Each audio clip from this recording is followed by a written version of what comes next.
Facebook, what's good, and Instagram, what's good. All you guys, man, really appreciate you all. Thank you all for being part of the nation. YouTube, what's good, man, really appreciate you all too. News of Ezekiel Elliott leaving the country or possibly leaving the country because of contract disputes and things like that. I'm going to say this again. Off season is always long. It seems like it's short, but it's long at the same time. I think that Ezekiel Elliott is going to be there in Oxnard. I don't really pay attention to all of the narratives of the Ezekiel Elliott and Dak Prescott had a scoop of ice cream, and a lot of people are saying, come on, Dak, you can't have ice cream. It's bad for you. These guys are athletic, man. These guys are young. I mean, they work out a lot.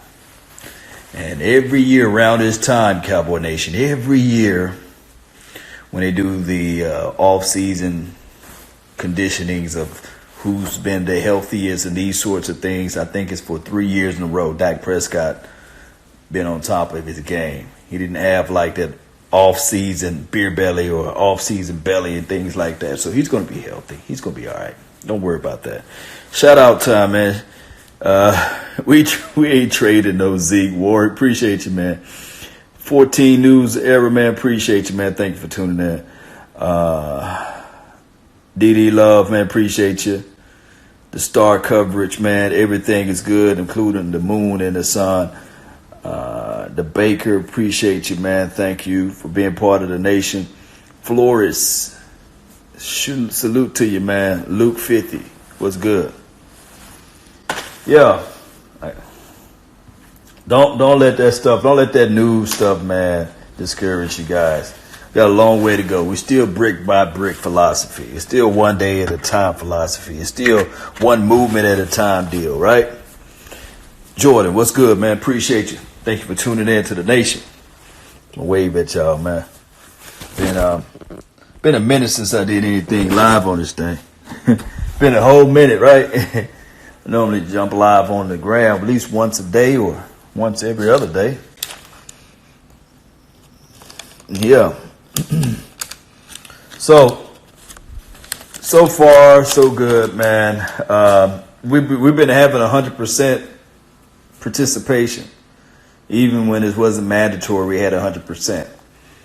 So I do know that football is always a sport where injuries could happen just from running out there on the field. And you don't have the guaranteed structure like the NBA, nor do you have the longitude and latitude like the NBA or baseball, where you can get injured and then you get back out there. 2, 5, 6 weeks can pass and you don't miss a lot, you know. But in football, 5 or 6 weeks, that's a whole lot. That's a long time, man. So players are more on the fence of doing things for free. And players get wind of like, hey, if they feel antsy about a situation, if they feel that they're not getting their just due, I'm walking around because I'm cleaning up. So if you guys see me moving around cleaning up, I got this whole house is a mess. So that's what happened. You know, a lot of times football players, they don't mean to be picky, but I look at football as a whole lot different from any other sport because it's sectioned off. You know, like basketball is all one unit. It's no different what the point guard got to do versus the shooting guard versus the small forward versus the, power forward in the center. And then they got to play both sides of the ball. They got to play offense and they've got to play defense. Football is a whole nother animal. Everything is independent of itself. And if you think about it, you don't play offense and defense. Either you're on the offensive side of the ball or you're on the defensive side of the ball. Now, football is such a tragic sport. Whereas if you play running back, it's a whole lot different from wide receiver. Wide receivers are a whole lot different from the quarterbacks. And then if you look at the high marquees of the game, the quarterback always get paid and always get the shine and always get the luxuries of life, right? So the quarterback is the end all be all. Basketball don't have no such thing, you know. Now, in basketball, of course, you have the marquee player, whereas you can say, okay, you want him to touch the ball every time, and he can push the ball down the field or push the ball down the court, like your LeBron James of the world, or you can have the silent assassin like the Kawhi. But it's different. They've got to both play both sides of the ball. And then on top of that, their positioning is no much different than the rest of the guys that's on the team. But football, they got life expectancy and all those things. Like, for example, the best running back that you can think of, his average lifespan is anywhere between 3 and 4 years in the NFL. Let that sink in. And the average wide receiver can last anywhere from 10 to 11 years, give or take. Tight end, for crying out loud. You see old Reliable, he's still kicking it. There's some people that wasn't even born when Jason Witten started playing football, you know, and they still follow this team. So what's up, John B? He says, law and order, man. Appreciate you. Late night law. Yeah, man. Shout out to all the West Coast Cowboys then. You know, I know it's late over here. But it's bored. It's Saturday, man. You know, back in the days, I'd probably been like Ezekiel. I'd probably been in somebody's club trying to holler at somebody's daughter, right? But it's a whole new flavor, right? I'm married, got kids and stuff like that. So, or vlog, yeah. Father with 2 blessings. Yeah, man, appreciate you, man. Thank you for joining in. I like that name. It's a cold name. It's a cold-blooded name. I love it. Jay, what's good, man? Appreciate you. Yes, sir. The boys today, man. Y'all follow and check them out, man. Got some good content there. I got some good words on Zeke I could share. Patrick, man, what's good, man? What's the good words that you have about Ezekiel Elliott? Because I don't want to talk about health-wise, you know. Because health-wise, you know, you start talking about it, then crazy, strange things start to happen, you know. So we don't speak that health word around here. And my thing is, I think that he's transcending. But even coming out of college, before he even went to college, you know, when you start, especially for those who is in the Missouri area, you'll say to yourself, man, it's kind of strange that his father, Stacy Elliott, had to stop his job and come move up there with him. There's something to think about. Not saying that he's a nutcase altogether, but that's some strange level of coddling your son. Now, some people need that, and some people should have that. But I feel like that, as a parent, that's probably been their worst mistake ever of coddling him. Sometimes you just got to learn on your own. And I'm not trying to say Ezekiel Elliott is a bad guy or what have you, but I just think as a parent, it would probably been the worst decision ever. You remember Baby Boy, Cowboy Nation? And one of the major lines of that Baby Boy movie is she was saying that you got to leave the nest. Now, I know Baby Boy, I know old boy said, Tyree said, Mama, you didn't leave the nest. This grandma's house. Y'all remember that? But she was just basically saying that you got to leave the nest. You got to figure out how to breathe and how to live, how to wipe your own backside by yourself. And you can't be lying to these women out here. You can't be lying to these women out here. Of course, that was his famous line. Girl, I lie to you because I care about your feelings. That's a cold-blooded thing to say to a lady. But he was telling the truth, I guess, you know. But a lot of people don't like to receive the truth. You know, the truth is the hardest pill to swallow. What do you think we will pay Zeke? We'll pay him according to all of the contracts that's been signed. We will pay Ezekiel Elliott according to the market, just above the market. Everybody who signed a contract this year signed just above the market value. So, for example, your guy Carson Wentz market value was 30 million, 31 million and a half. He signed a contract for 33. Your boy Russell Wilson's market value was 33 or 32 and a half or something like that. He signed for 35 million. So what I'm looking at is what the agents are doing is that they are getting their clients signed just above the market value. Where you can go find the market value is at spoketrack.com. I don't know how they come up. They got a formula where they come up with the market value, but this is where they're going. Just like your boy, Michael Thomas, shout out to the Thomases. His market value is $20 million. He's asking for $22 million. Is it a far-fetched? No, because everybody been signing just above the market value. So that's where I'm thinking that's where they'll go. Nah, John B, not on the wine today, man. You know I get on that red wine when the season starts. You remember that? If you was following me during the season, get that red wine power going. Yeah. See, I don't have a wine cellar here. Let me see if I can show you.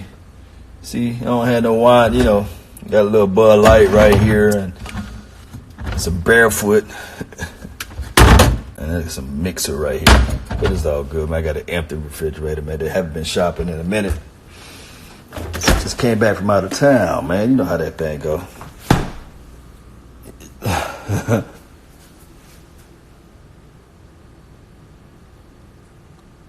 Remember putting Rod Smith in 2 years ago, 100 yards and 100-yard receiving yards? Yeah, Patrick.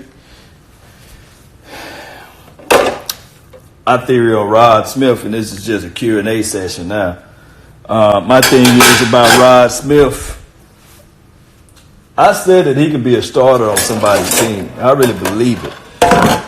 But he's the type of guy that you just can't just put in and plug in. You got to really play him throughout the entire game because he's like a momentum guy. You know, he's not a change of pace guy. I think he'll build that momentum when he plays. And the crazy thing about it is that he's going to a team that's similar to the Dallas Cowboys as it relates to their running back. As their running back rotation. He may not find another deal. What's up, man? I got young bro up in here, man. What you got going on, Ryan? Let me wave at you. Boots Thomas, man, what's good with you, fam? Greg Hardy is a freak of nature, man. And Greg Hardy, boy, got the skills, strong, talented. The problem with Greg Hardy was when he was reinstated, he signed up with the Cowboys. I believe that Greg Hardy would have still been playing for somebody's team if he just didn't sign with the Cowboys. That's just the bottom line. And I know a lot of people be like, man, come on, Law, don't touch on this, man. Please don't go down that angle. But I just think the lady was lying. I'm just saying, I just think the lady was lying. I don't think he probably threw her on a bed of guns or what have you, but the whole story just don't match up. And then for her not showing up at the court hearing, it was a money grab. And then if you look at the video, and I know I'm going to get a lot of hate mail because the guy, Greg Hardy, has just been just crazy. But if you look at the video, I mean, she was high on that stuff too. They found cocaine in her system. A lot of people don't know that. It wasn't reported. It was just Greg Hardy domestic violence. And the crazier part about Greg Hardy domestic violence case is that a lot of people thought that it occurred when he was playing for the Cowboys. I was like, man, the dude was playing for the Carolina Panthers. But that's a story of a different day. Yeah.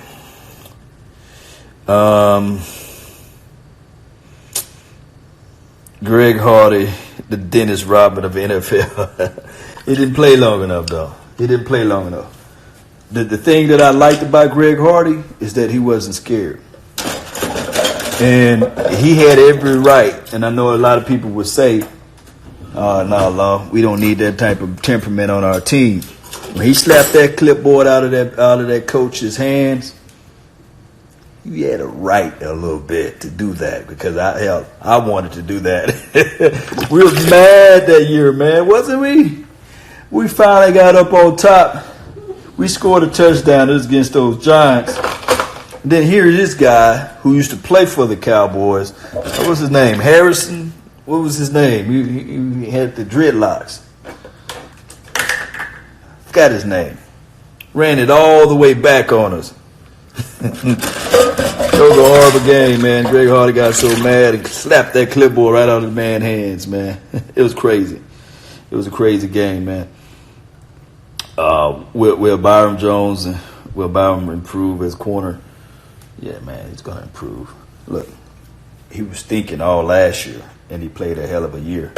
This year, he should fly out to the ball, know his assignment, and his alignments. He should play a whole lot better, especially within the system of Coach Richard. Yeah. Pull up his SMU and let's hoop, John B.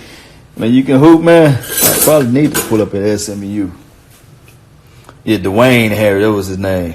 Cowboys for life. Black Jesus, a.k.a. What's good, fam? Yes, indeed. Yeah. Dwayne, number 17. I don't know if he's playing on somebody's team this year. I think he's still a free agent, or I think he's going to retire or something like that. But I'm seeing Lucky Whitehead. He playing for somebody's team. Lucky is running kickoff returns left and right. I don't know if it's not a Raider team. He's playing for somebody's league. So Lucky Whitehead. Y'all know the reason why Lucky Whitehead can't get back on this team. Y'all know the reason why Lucky can't get back on this team, right? Yo, he's in Canada. Yeah, okay. Yeah, Lucky just killing it over there in Canada. Lucky, let me tell you how messed up Lucky's situation was. You know, the same chick or lady, I'm gonna say it be PC with you guys. I don't wanna be too funky with you guys this late at night. But you know the lady that accused Zeke Elliott of domestic violence or what have you. The game in 2016 when we played against the Cleveland Browns, she was still staying up there.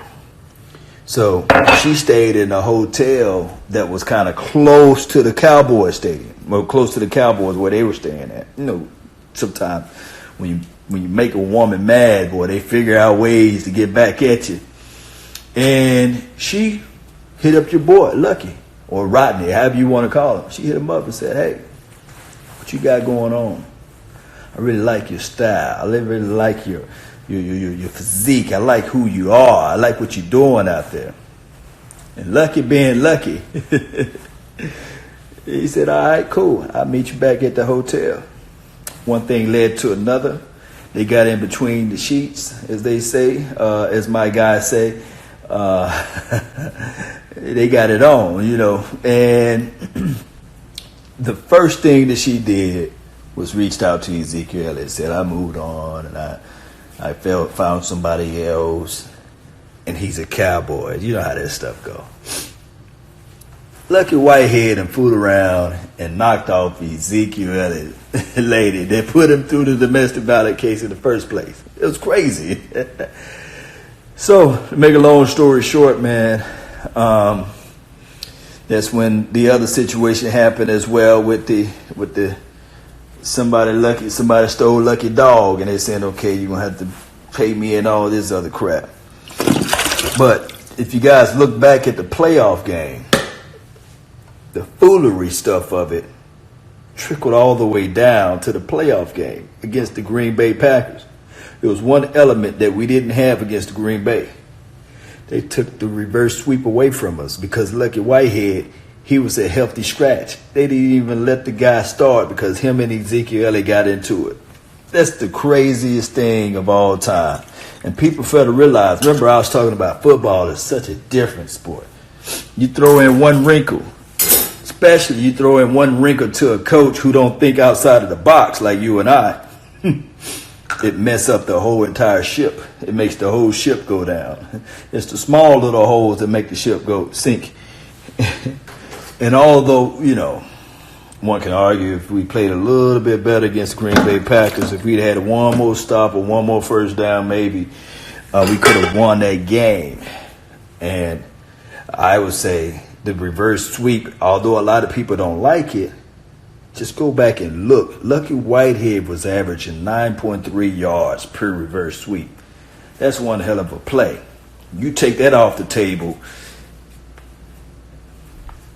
you see what can happen. Yeah. Aaron Rodgers made the best throw in his career that ended that game. This is from Patrick. Yeah. He made the best throw, but I'm with the belief if you had Lucky Whitehead, and I'm not saying that he can walk on water, but that 9.3 average on that reverse sweep was needed. They didn't have nobody else to do it. That 9.3 could have been valuable. Football is a game of what? Inches. Y'all guys know how that go, right? Who else we have here? John B. Law, I know I'm going to see you on TV soon. I mean, hopefully, I'm already on Roku. If you got a Roku player, you type in LAW Nation, and you'll see my little station there. And it looks like when I go back and watch some of the things on Roku, I'll be like, yeah, I can be on TV one day, man. I could be. I'm just playing with y'all, man. I got a lot of things that I need to work on before I get on TV. But I just like to, I'm a high energy guy, and I like to be raw, real, and uncut and unfiltered. But I still keep it PG-13, you know what I mean? You know, I still keep it PG-13. You guys know how that go, right? In other sports news, Cowboys ex-player Greg Hardy just won. Yeah, I am Mac. Yeah. Greg Hardy is that man. He's strong. He's physical. I mean, you saw how he was just saying, okay, Tom Brady, you know, I'm going to break you in half and you got a beautiful wife, you know, and he was talking about all type of crazy stuff. He liked to get into the mind. Reminded me of a little bit of craziness of Charles Haley. See, Charles Haley couldn't play in his PC league now. You know, Charles Haley couldn't play during his time. A lot of those boys, you know, that played in the played before even Charles Haley, like the guys that played in the 70s and the 80s, couldn't play during this era.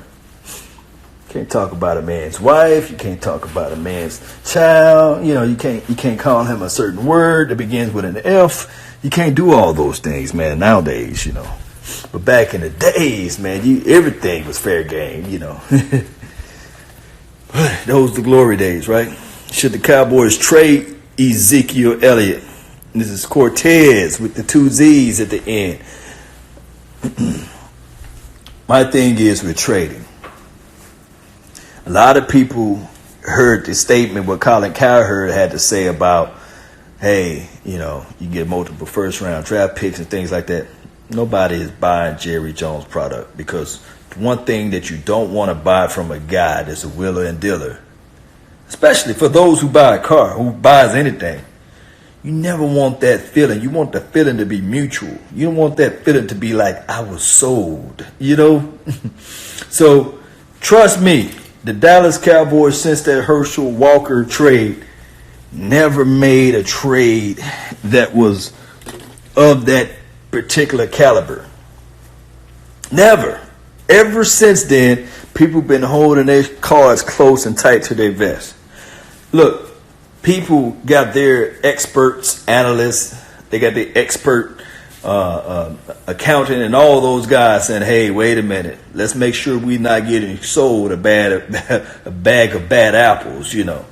And then that's how you got the Joey Galloway situation. Jerry Jones giving up 2 first-round draft picks because it didn't work the way. That's how we get the other kid that played for the Detroit Lions. We gave him a first and a third. I think his last name was Williams. Played for the Longhorns. You guys know who I'm talking about, right? War number 11. Name's at the tip of my tongue. Might be messing up his name altogether, but we gave up a first and a third for him. That's why we sold too much. We gave up too much for Brandon Yu's car. Because teams know that Jerry Jones is trying to wheel and deal. And once Jerry Jones opened up his mouth about a certain player, the price tag just went up. The Seattle Seahawks was looking at it like, okay, low key, we'll get rid of a third for the Earl Thomas. But when Dallas said they are interested, and Earl Thomas was slick too with it, shout out to Earl Thomas, but he was slick with it because he know that if he mentioned Dallas Cowboys, his price is going to go up. So I guarantee you they was going to be willing to part ways with Earl Thomas for a third-round draft pick. But what happened was since Jerry Jones was interested, we're making 2 first-round draft picks. Plus, you got to pay the man his $13.5 million. So I go all the way back to Ezekiel Elliott. You got to find a dancing partner who's going to say, okay, I'm going to be willing to give you a couple of first-round draft picks. But their advisor is going to be like, no, remember that Herschel Walker? Remember that pretty much put the staple piece on the dynasty for the Dallas Cowboys in the 90s, and you don't want to be labeled as the team that gave Jerry Jones the bag of goods. So, no, we don't want Ezekiel Elliott. We're not going to give you guys no first-round draft picks. 1 first-round draft pick, we'll do that. Look, in the heart of hearts of things, I guarantee you the Raiders were willing to part ways with Amari Cooper for a late second or a third or something like that. But since the Cowboys said that they are interested, that sucker became a first-round draft pick. That's the reality of it. It's just the reality of it. Nobody want to be sold. Yeah, it was Roy Williams. Appreciate it, man. Roy Williams. We gave up a first and a third. I think it was a conditional 5th or 6th, something like that, if he performed at a certain level. Too much money for that guy. Too much money for him. Look, the craziest part about it, when we made that movement for Roy Williams, it hurt us so bad that we couldn't make that move for Charles Woodson. And then we were too snake bitten to go after Charles Woodson. Charles Woodson got a DUI, and he was out there on the market, and I think that they're shopping him for like a 3rd or a 4th round draft pick. And I think it was conditioning. And that could be off a little bit for like a second if he performed at a certain level. We were scared to touch him. And I was telling people, man, at the time I said, look, he's not washed up. He's not washed up. And a lot of people like, nah, man, he's washed up. They shipped him off to Green Bay. Green Bay really didn't even want him, but they said, hey, we need him. When he got on that team, he transformed and transposed that whole secondary to the elite status. Now, he didn't play in the Super Bowl, but his experience rubbed off on all of the other guys. That was the only Super Bowl Aaron Rodgers was able to get to or win or per se, because the defense was nasty. That's how valuable a safety is. That's how valuable a guy can change, and his knowledge of the game can just spread to everybody else. That's why I wanted Earl Thomas last year. I said, man, if we can get Earl Thomas, but not at that price tag. I didn't know 2 first-round draft picks or 2 seconds or something. They was asking for crazy stuff. But I was looking at it like a lot of people love Xavier Woods, and Xavier Woods got all butthurt this offseason. And shout out to Xavier Woods, he's my guy. But he got butthurt about the Cowboys looking for other safety. You better step it up this year. But I was looking at it from like, you bring in that experience, and that would fast forward his game tremendously. You know, it would help him out tremendously. You know, it would help out Jeff Heath tremendously. You know, Jeff Heath been on his team since 2013, if you know what I mean. You know, so that's what I'm talking about. I don't even know, Lamar, what country Ezekiel is going to. Yeah, I need clear-eyed view on my team, not a titty grabber, security guard bully. This is from Patrick. I feel what you're saying. Yeah, I feel what you're saying. I mean, it's a blessing that we do have Jalen Smith, a guy that you can. Look, Jerry Jones can go to sleep good at night when he's talking about Jalen Smith. He can go to sleep real good. But Ezekiel, he always going to have to sleep with one eye open. One eye thinking about that Johnny Walker Blue, and the other eye thinking about Ezekiel Elliott. You guys are some soldiers, man. You guys hanging in here with me. Who else we have here? On a scale of 1 to 10, what is your opinions are on chances of the deep season without Ezekiel Elliott?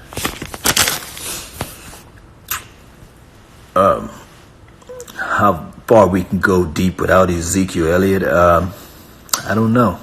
I think Ezekiel Elliott brings in so many dictations out there as it relates to how the defense is playing. I think I really do. Now, can we win in some spurts? Yeah. I think that Dak Prescott is poised enough to beat the guys that's in our division because he played them several times. And I think that he will have the confidence and he will know what they're trying to do and take away. So I wouldn't be worried about the Giants and the Redskins and those boys. I think that we can win several games without Ezekiel Elliott. Now, will it be at the same level with Ezekiel Elliott? I don't know. I don't know that.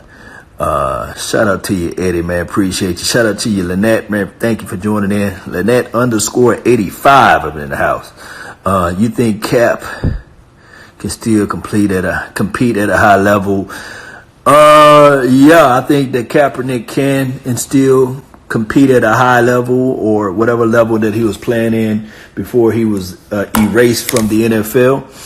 But I think the sun done set on him. And you this is the thing. And I'm going to be real with y'all. It's hard to tell people, and I say this all the time, what to do when they make $45,000 a year. It's hard to tell people what to do when they make $90,000 a year. So you mean to tell me you're going to try to force a person that make billions of dollars to do something? It don't work that way in life. Though everybody that's an owner, they got a high confidence. They got a high, like I know what I'm talking about type of syndrome going on. You can't tell them nothing. So you can't force nobody to pick up a player that they don't want on their team that's going to hurt their vision or views of things, you see. So that's just the reality of it. And these owners, when you become a billionaire, you got so much money invested in things that we just don't see.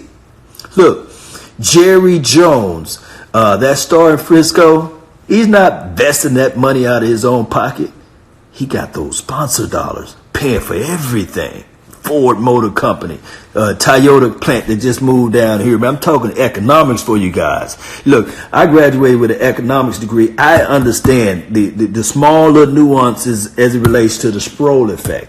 A lot of people don't live in the downtown area, but they work downtown. But the society is changing everything. And now that a lot of people saying, you know what, I'm going to save this gas money. I'm going to try to find me a little condo downtown and still have my house in the suburbs. That's what they doing down here in Dallas. When you go down there to Dallas, by the Renaissance area, you see all of that doggone construction. But also in the same breath or in the same site, you'll see the high rises, the luxury apartments. Come stay here. Come move in this condo, you know, room about the size of this kitchen. And people paying happily $3,000 just to stay in it, just so they can have a status quo. But I say all this to say that, you know, those owners, when the Kaepernick situation occurred, Toyota, Ford, whoever the big Willis, Pepsi, they said, hey, man, although Nike is standing behind them and all these sorts of things, we just don't see that our dollars is going to be reflected in this light the way we want to represent your company. So if you decide to sign this guy, we're going to have to stop funding your project. We're going to have to stop putting money out there for your organization. And Jerry and all those other people that's multi-billionaires, they say, you know what? You're right. I'm going to sleep good at night because I'm not going to have no controversial guy on my team. You know, that's just the bottom line. I wish I could make it up a different way. Just like Jerry Jones. People like to think that Jerry Jones is all about just football. Nah, that brother's about building stadiums. Look, every time they build a new stadium now, guess who get most of the pie? Look it up. Jerry Jones. Know how? He got his own construction. He got his own engineering company. that say, okay, we built the model of the Texas stadium. Oh, you want to build another stadium, Mercedes-Benz Stadium? Look it up in Georgia. Same company. The people that's going to build this LA Rams Stadium, the stadium that's in Vegas as well, same company that built Jerry Jones Stadium down here in Arlington. Boy, everybody happy. Just try to buy some real estate down there in Arlington, you know. Try to buy some property out there in Arlington. You'd be a mad sucker about them Cowboys building that stadium out that way because those taxes. Look, billionaires figured it out. The way I make money and keep money is not spending my money. Spending the people's money, taxpayers' dollars, having lobbyists and people like that all in the side. I'm just probably talking too much about that. But that's just the reality of it. And that's why Colin Kaepernick is still not signed, because of the sponsor dollars and the lobbyists and all those other things that's out there. You can find the rest of the interview or the rest of my conversation for the nation on Instagram. I really appreciate you guys. Thank you all for watching and subscribing to this channel. And remember, you're listening to Nothing But the Bass. Salute. I'm out.